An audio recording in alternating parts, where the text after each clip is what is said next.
En algunos medios de comunicación y redes sociales circula el infierno que están viviendo habitantes de Acapulco y zonas aledañas por el paso del huracán Otis. En total, según informes oficiales, han quedado afectados 6 municipios: Coyuca de Benítez, Benito Juárez, Acapulco, Atoyac de Álvarez, Xalpatláhuac y Tecpan de Galeana, que juntos suman poco más de 1 millón de habitantes.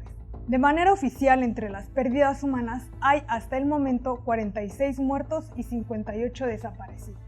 El origen del actual desastre hay que buscarlo en la creación de Acapulco como zona turística. Se califica como desastre a un fenómeno eminentemente social. Es así debido tanto a las condiciones necesarias para su creación como a las características que lo definen. Por ejemplo, un terremoto o un huracán son necesarios para que haya un desastre, pero no conforman el desastre en sí.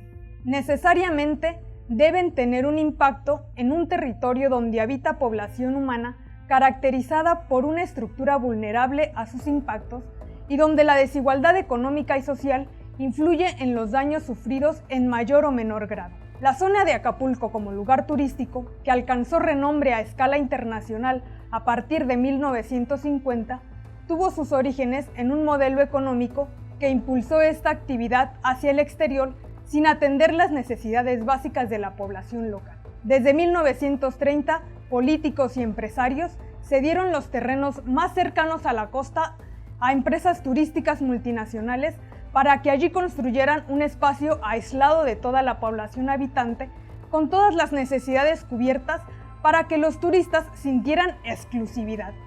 Sin embargo, fue hasta finales de la década de 1950 cuando la Revolución Cubana cerró las puertas a la explotación turística estadounidense y el bloqueo posterior a la isla, que Acapulco destacó como el mejor lugar a escala internacional para vacacionar.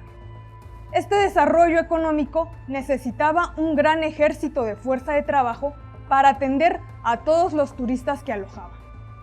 Entre 1950 y 1970, la población de Acapulco aumentó 90.6% y entre 1970 y 1975, la población se incrementó en 181.8%.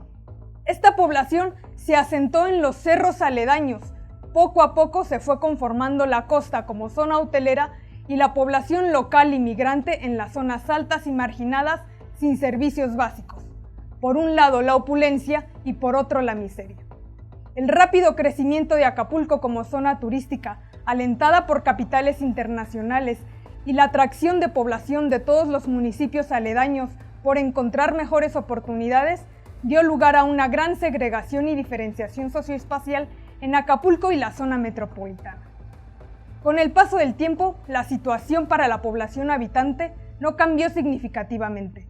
De acuerdo con el Censo de Población y Vivienda de 2020, 50.6% de la población de Acapulco está en situación de pobreza y 16.2% en pobreza extrema.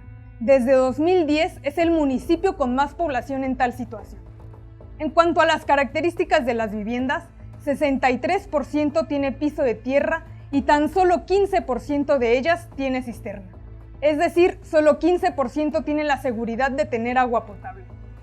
Los desastres son un ejemplo muy revelador de la situación social y económica de la población. La causa de fondo del desastre que ha dejado Otis a su paso es un conjunto de procesos extensos bien establecidos dentro de la sociedad. La vulnerabilidad de las viviendas es causada por procesos económicos, demográficos y políticos que afectan la distribución de recursos entre diferentes grupos de personas en la sociedad. Es decir, la desigualdad económica y social también se refleja espacialmente. No se trata de negar la importancia y el significado de los fenómenos naturales, solo se debe enfatizar que los sistemas económicos y sociales influyen en la generación de desastres, volviendo a la población pobre aún más vulnerable. La realidad y magnitud de la tragedia aún se desconoce. Los cadáveres continúan apareciendo.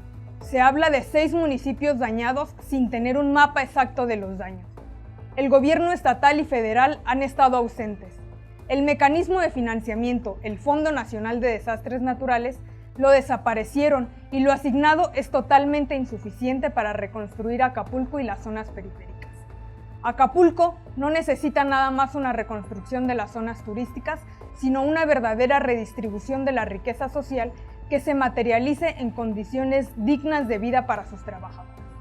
Lograr este objetivo nunca vendrá del gobierno actual ni de los empresarios. La historia lo ha demostrado.